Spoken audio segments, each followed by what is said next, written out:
جی دوستو، ہم بات کریں گے اسی اپنے نوجوان این احمدی دوست کی ویڈیوز کے حوالے سے کہ انہوں نے یہ جو نان احمدی ایشوز کے بارے میں بات کی تھی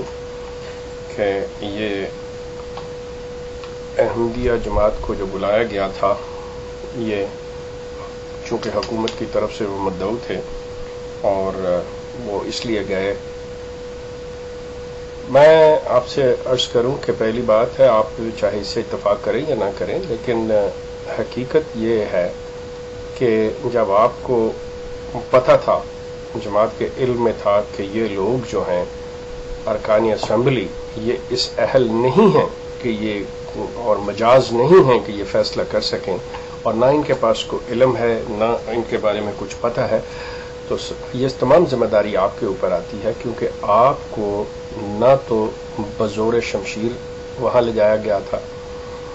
اور نہ ہی آپ کو کوئی میڈیکیشن یا انڈر ڈرگز آپ سے آپ کی زبان کھلوائی گئی تھی۔ آپ کو ایک دعوت تھی کہ آپ اگر آ کر اپنا موقف بیان کرنا چاہتے ہیں تو بخوشی آئیے اور بیان کیجیے۔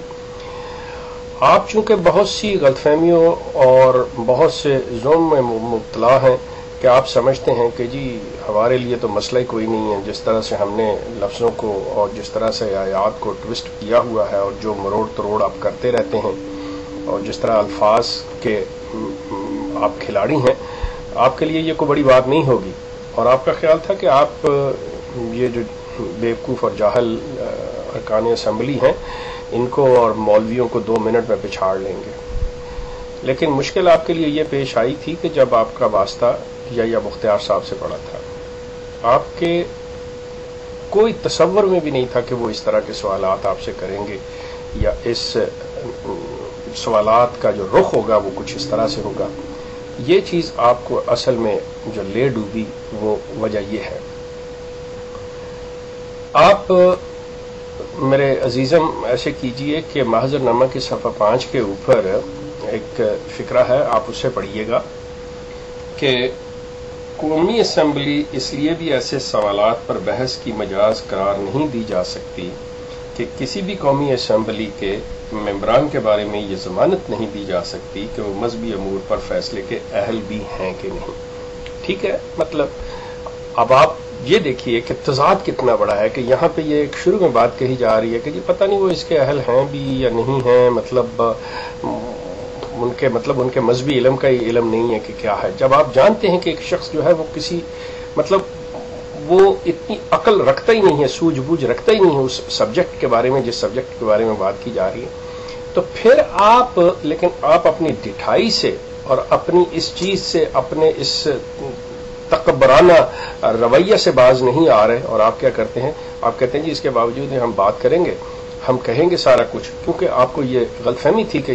بات ہی کوئی نہیں ہے۔ آخری صفحہ 189 محضر نامے کا آپ دوبارہ دیکھیں کہ وہاں پہ آپ اس دعا کے ساتھ اپنے موقف کو ختم کرتے ہیں۔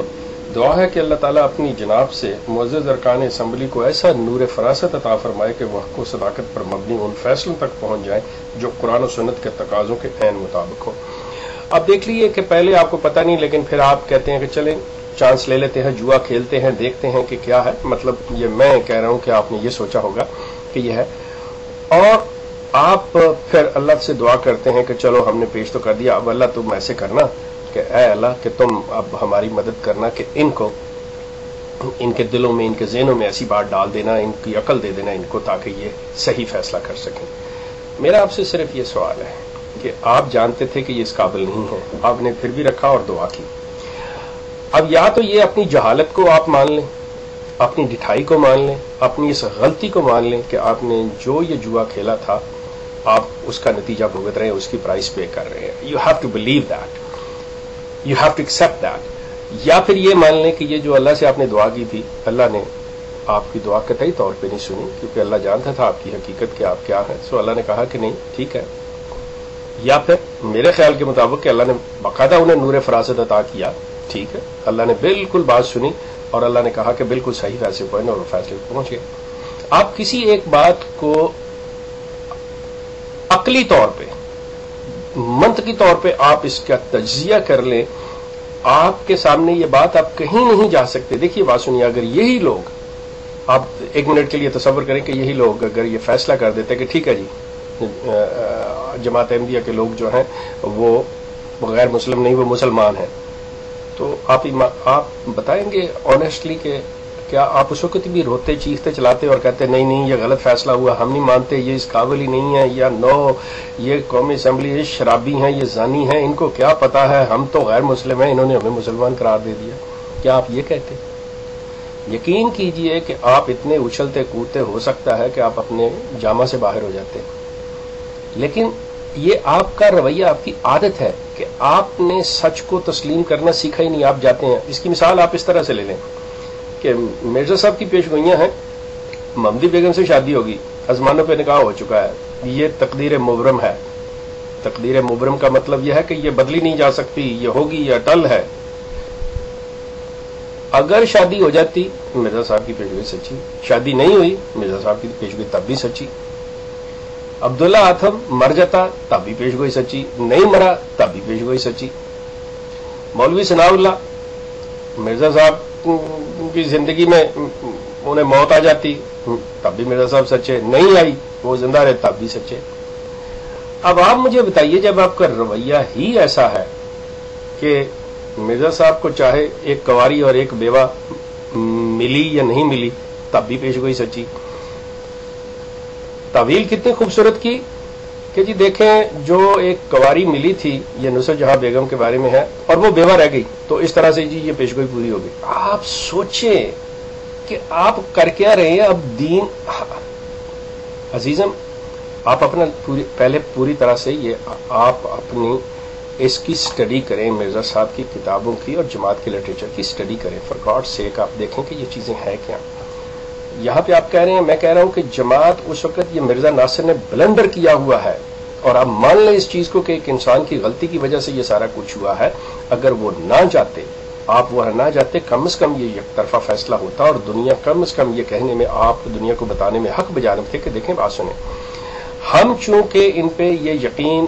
رکھتے تھے کہ یہ اس اہل نہیں ہیں اور ہم جانتے تھے کہ ان کا مذہبی علم نہیں ہے، اس لیے ہم نے ان کے سامنے نہیں کیا اور یہ ہمارا یک طرفہ فیصلہ ہے۔ آپ لائیے کسی ایسے کو جس کو ہم کہیں کہ ان کے ساتھ ہماری یہ بات ہو سکتی ہے اور ان کے پاس علم ہے، اور پھر وہاں پہ ہم پہ علمی بحث کر لیں اور وہاں سے جو فیصلہ ہو، وہاں سے جو نتیجہ نکلے وہ ہمارے لیے قابل قبول، تو آپ کی بات باقاعدہ طور پہ سنی جاتی۔ لیکن آپ تو اس زوم میں گئے تھے کہ جی یہ مولوی تو میرے 1.5 چٹکی کی مار ہے، 1 منٹ میں اسے میں ختم کر دیں گے، لیکن آپ کا واسطہ پڑ گیا جا کے یہ مختار صاحب سے، جن کے بارے میں آپ کے تصور میں بھی نہیں تھا کہ وہ اس قسم کے آپ سے سوال کریں گے یا اس رخ سے سوال کریں گے۔ آپ حقیقت کو تسلیم کر لیجئے کہ یہ آپ کی اپنی غلطی تھی، ٹھیک ہے میں مانتا ہوں۔ میں ایک چیز عرض کر دوں آپ سے عزیزم، میں ایک چیز آپ سے عرض کر دوں، میں مانتا ہوں کہ کسی انسان کو حق حاصل نہیں ہے کہ کسی انسان کے عقیدے کا فیصلہ کرے، نہ مجھے ہے نہ آپ کو ہے، نہ آپ مجھے کچھ کہہ سکتے ہیں نہ میں آپ کو کہہ سکتا، لیکن یہ بتائیں کہ جب ہم دونوں آپس میں ایک چیز کے لیے اوپر تیار ہو جائیں کہ آؤ ٹھیک ہے جی ہم جو بھی ہے جی وہ کر لیں، تو پھر اس کو روکے گا کون؟ پھر اس میں مطلب بعد میں رونے کی یا بعد میں ایسے کرنے کی، یا تو دیکھیں اگر ہے ہی نہیں تو آپ گئے کیوں؟ بات اتنی ختم ہے۔ ڈونٹ ٹیل می کہ جی آپ بڑے اچھے جی، بڑے وہ جی، قانون کے پابند جی، فلاں جی، ہم نے چاہا جی تمام حجت کر دی، یہ آئی ایم سوری، یہ فضولیات ہے، آئی ایم ریئلی سوری، یہ فضولیات ہے، یہ اس چیز کو آپ چھوڑیے، اس بات کو۔ کوئی انسان کسی کے عقیدے کا فیصلہ نہیں کر سکتا، لیکن آپ نے خود انہیں مجبور کیا ہے، آپ نے خود انہیں دعوت دی ہے کہ جی کریں جی ہمارا جی۔ اگر آپ نہیں ہیں تو آپ جائیں نہیں، آپ کے سر پہ گن رکھی ہوئی ہے کہ آپ سے وہ کہہ رہے ہیں بولو، وہ آپ کو یا آپ کو ڈرگز دی انہوں نے کہ جی آپ سے ہم پھر بھی زبان کھلوائیں گے۔ یہ آپ جو مطلب ایسی بات ہے جس کا نہ کوئی سر ہے نہ پاؤں ہے، اس کو آپ چھوڑ دیجئے۔ یہ سراسر آپ کی غلطی اور آپ کے بلنڈر کی وجہ سے سارا ہوا، آپ کی خواہش کے مطابق ہوا ہے۔ اللہ نے آپ کی دعا سنی ہے اور ان کو نور فراست اللہ نے دیا ہے، بالکل وہ اس قابل نہیں تھے، وہ تو بالکل دنیا دار سے لوگ تھے، لیکن اللہ نے آپ کی یہ دعا سنی اور ان کو صحیح فیصلے کو پہنچایا۔ یا پھر یہ مان لیں کہ اللہ نے آپ کی دعا نہیں سنی، مطلب جس طرح سے بھی آ جائیں، آپ عقل سے بات، دلیل سے اور حالات واقعات کو جانتے ہوئے بات کریں۔ اس کے علاوہ عزیزم آپ کی باقی کچھ جو اور آپ نے دوسرے ویڈیوز میں کی ہوئی ہیں، میں کوشش کروں گا کہ اس کا بھی اگر آپ کو جواب دے سکوں تو ضرور دوں گا جواب، لیکن کوئی علمی بات رکھیں، اور میں نے جو ریز کیے ہوئے دوسرے کویسچن اگر آپ ان پہ بھی کچھ مجھے جواب دیں گے تو میں آپ کا بڑا مشکور ہوں گا، اگر آپ ان پہ بھی تو اپنا اظہار خیال کریں۔ کہ آپ ان کے بارے میں کیا کہتے ہیں. آپ کا بہت شکریہ.